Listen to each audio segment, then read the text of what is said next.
This story has so many plot twists and surprises that I did not see coming. You're gonna love it, I promise ya. Handicapped Karen tried to get me fired after she hits me with her electric wheelchair. Posted by Gold and Silver 61.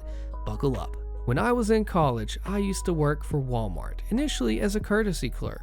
The town I lived in easily exceeded 100 degrees Fahrenheit during the summer months. By state law, the store had to give us a 5-minute break inside to cool down after 2 rounds of collecting carts and provide us with beverages so we can stay hydrated. The beverage they usually gave us was Gatorade, and this is relevant to the story. After working a couple of hours, it was time for me to take my first official 15-minute break. I filled a cup with Gatorade and proceeded to make my way to the break room. There was a bit of a blind spot walking past the registers, so I stopped and looked both ways down the aisle to make sure that I wouldn't accidentally bump into anyone. The closest person to me was one of our regular shoppers, an older lady, the Karen of the story, who had amyotrophic lateral sclerosis, or Lou Gehrig's disease, the same condition Stephen Hawking had. Because of this, she had to use an electric wheelchair and lived at a local assisted living center. Due to her condition, there were 2 rules that she had to follow whenever she shopped at the store in order to prevent accidental collisions with people. First off, she must always be accompanied by an employee from the assisted living center whenever she shopped at the store. And second, she had to keep the wheelchair speed to one of the lowest settings. Knowing these rules and seeing how far down the aisle she was, I knew I could get across quick enough before she got anywhere near me. After taking a step or 2 out into the aisle, I noticed 2 things. First off, she was not being accompanied by an employee from the assisted living center, and next, she was driving her wheelchair much faster than she was supposed to. She was on a collision course with me, so instinctively I tried to jump back out of the way to avoid getting hit, but it was too late. She hits me while I was in the air. I fell to the ground and spilled my Gatorade all over her wheelchair. The lady loses control of the chair and starts spinning around in circles. She's flailed her arms and screamed with what limited mobility she had and nearly hit me a second time, but I managed to roll out of the way. I knew I had to try and stop her before she hit someone else, so I grabbed a handlebar on the back of the wheelchair, hoping I could at least slow her down. This didn't work. Instead, she dragged me around in circles in the middle of the aisle. Several coworkers and shoppers quickly rushed in and stopped the lady, who seemed to be okay, just startled. But when I tried to stand up, 2 male shoppers held me down. One of them leaned over me and said, "You're going to be all right, sir. Everything is going to be just fine." He turned his head and yelled, "I need a first aid kit." I could hear a lady in the background scream, "Oh my goodness, somebody call 911. I just laid there and wondered what the heck happened to me. Sure, I was going to have a nice bruise on my hip from when I hit the floor, but besides that, I felt fine. I quickly discovered why the customers were panicking. The flavor of the Gatorade we had that day was fruit punch. Some of it had splashed on my face when the lady hit me. The customers who witnessed the incident thought I busted my head open when I hit the ground, and I had to assure them that it was not blood, it was just Gatorade, and that I was fine. A member of management eventually showed up to document the incident. After I gave him my statement, I was finally able to take my break. I was even given an extra 5 to 10 minutes so that I could clean up and recuperate from what had just happened. This was where I thought the story would end. I was wrong. A couple of weeks later, I was called back to the manager's office. The store manager, who we'll call Kate, not her real name, and several assistant managers were in there waiting for me. Kate told me to take a seat and asked if I remembered the incident from a few weeks ago with the handicapped lady in the electric wheelchair and the Gatorade. I just chuckled and said, "How can I forget?" Kate said, "Yeah, that lady, she was just in my office, and she had a lawyer. She wanted to sue the store, claiming that she suffered mental distress from that incident. And as part of her lawsuit, she wanted your employment with the company terminated, claiming that you were the one responsible for the collision." I was speechless. I couldn't believe what I was hearing. But Kate quickly put my mind at ease by saying, "Nah, don't worry, you're not in any trouble. We just showed the lady and her lawyer the security footage from the incident. I reminded her of the rules that she knew she had to follow whenever she shopped at the store to prevent collisions from happening, but she just decided to break them anyways. And that she should consider herself lucky that she hit a store employee who only suffered a minor injury, because if she had hit another customer and that customer suffered a serious injury, she would be held responsible for the collision and would have a major lawsuit on her hands. The assisted living center would also be at fault for somehow allowing her to leave the center on her own without their notice. But if she still wanted to sue, she can try, but she will not win. Karen's lawyer knew they didn't have a snowball's chance in heck of winning this one, and so the two of them left. Kate said that since I was the employee involved in this incident, she thought I would want to know what the handicapped Karen attempted to do, and that I would get a kick out of it. I'll admit, it does add a nice punchline to the story, but I wished I was in the manager's office to witness the Karen and her lawyer's encounter with Kate and the rest of the store's managers. Did I not tell you this was one of the craziest stories? I did not even picture the twists and turns that would happen next. It caught me all by surprise. Did you? I once had a neighbor call the police on me for my nighttime adventures, posted by Background Target 940. When I was about 19, I lived with my grandmother. She lived in a semi-detached house. The neighbors to our left were amazing. The neighbors from the right had only recently moved in, so we didn't know much. That was until New Year's Eve that year. My grandmother decided that she wanted to visit family that day, so she agreed for me to have a small party for the occasion at her property. Side note, we lived across from a pub. This will make sense later in the story. At around 11:45 p.m. that night, me and my friends were a little merry and were singing Livin' on a Prayer by Bon Jovi when I hear a very loud banging on our side door. I leave the back door as we never used the side door and started round to the front of the house to see what was going on. As I got to the gate of my backyard, I could see a male figure still banging on my door.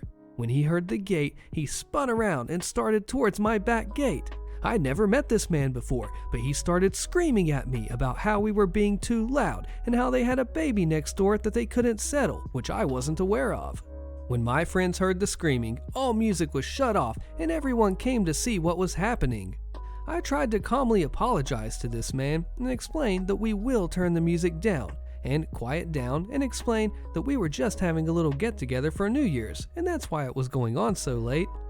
I'm quite a timid person when confronted with new people, so one of my male friends stood behind me to make sure that I was safe and to make sure that I was comfortable.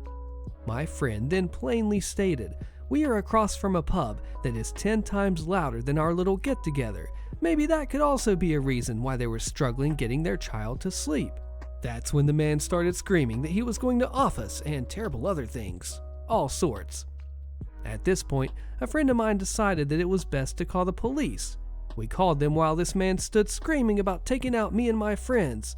The police arrived and I walked to them and stated, "It's the man in the gray jumper," to which the man turned round and screamed at me, "I'm not a jumper." At that point, the police could see how hostile this man was and removed him from the property. At that point, I was escorted into my kitchen and was asked about what happened. After telling the police what had happened, the police officer asked for 5 minutes while he checked on the man. Within 2 minutes, he came back into the kitchen and said, "Usually we would ask if you want to press charges and have him arrested, but unfortunately, he's already been arrested due to assaulting a police officer." Then, when they left, I thought everything was fine, but it wasn't. 2 weeks later, I was in my room with a friend who had been staying with me for a few weeks when my grandmother shouted to tell me that the police were here to see me.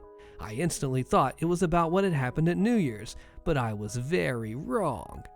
When I asked the police what this was about, they said, "We've been called by your neighbors due to a noise complaint." I then asked if this was in regards to New Year's Eve, to which the police officer said, "No, we've been called out due to a noise complaint from a neighbor in regards to the past 2 weeks. I asked what they meant, as we hadn't had any complaints other than the New Year. The female police officer then took me aside and said, "Basically, one of your neighbors has apparently been round numerous times and asked you to keep the noise down at night." I explained that this wasn't true, as the only person who had been round in regards to noise was the man from New Year's. She then said, "Well, apparently you've been having extremely loud adult time and the neighbors have asked you to be a little quieter, and every time they do, you've gotten louder." At this point, me and my friend started laughing. Yes, wrong time, but we couldn't believe what we were hearing. I politely explained to the officers that the only people who live here are myself and my grandmother, and the only visitor we have had was my friend who had been staying and my parents who had visited a couple times. I explained that I had not had an adult partner in months and that I felt very disgusted that I had to explain this to police officers. At that point, the police looked extremely fidgety and they thanked me and left, not before saying, also, the neighbor asked that if you were ever having any kind of get-together to let them know. At that point, I knew that the man who had been round at the New Year was part of this. Now, I'm rather petty. Yes, it's not the greatest thing, but I am. So for about 6 months, until they moved out, I would write a letter to both of my neighbors, didn't want to assume, every time we had any kind of get-together, informing them that this would be happening. For example, we're having a barbecue on such a date, or we're having a children's party on such a date. My grandmother loved throwing her grandchildren parties at her home as she couldn't get out much. But I did say I was petty, so every day they would get a letter saying, tomorrow we'll have the postman visit. Every time my parents came around, we're having 2 people visit at such a time on this date. Every time we had a parcel delivered, tomorrow we'll have a delivery man visit. It got to the point to where my neighbor's wife came to my home to apologize on her husband's behalf because he wanted the letters to stop, but didn't want to apologize as he felt he had done nothing wrong. So I explained that this was what the police had advised me and that I would happily stop if he himself asked me to. The neighbors who were amazing on the left found every letter absolutely hilarious, even coming out to collect them like the newspaper. Also, my grandmother was just like me. She found the letters hilarious. She found the police coming around about my adult life hilarious. That was just who she was. After they moved, we didn't have any more noise complaints, nor did we send any more letters. My grandmother lived there up to the day she passed, and I still live there now and haven't had any issues since. Nasty neighbor, posted by I Admire Hedgehogs. Got a question to post since I'm completely puzzled what to do in this case. I live in a 3-story apartment on the 2nd floor. This is my 3rd year lease. I suppose I got a new neighbor on the floor above since I started hearing kids making lots of noise. Doesn't bother me much, since most of the time I'm on my PC wearing headphones. Recently, apartment management decided to do an annual inspection, and I got a notice of lease violation, trash on my balcony, and a trash bag. Well, I haven't looked outside on the balcony for probably a year. So I found a plastic plate and a Walmart shopping bag and enough of animal fur to knit a sweater. I cleaned it up to not get another notice of violation. The next day, I noticed water running from the top floor balcony with more animal hair precipitating, reported that to the leasing office. There was no response. I went to the office and I showed the pictures, and later I got an email that they addressed the issue with the neighbors. Problem is, I got more animal hair on the balcony. I went to the office to show new pictures and was told that the neighbors had a big black dog and will be getting a fine, and next time if they keep making a mess, they'd be getting an eviction. I cleaned the balcony, hoping it was the last time. Guess what? Next day I come back from work, I get 2 buckets of water flushed from the top floor and more hair dropped. Now I am really puzzled what to do. On one hand, the top resident keeps making a mess. On the other hand, I don't want to get fined myself for a mess that I don't create. Nor do I want to get people evicted, potentially losing a monthly lease. What's the best course of action? Report that to management straight up, OP. I sued the HOA president for selling my house from behind my back when I was away, and I'm not even part of the HOA. Find out what happens to the HOA president. Click the video on your screen for this ridiculous story and fallout, and I will see you there.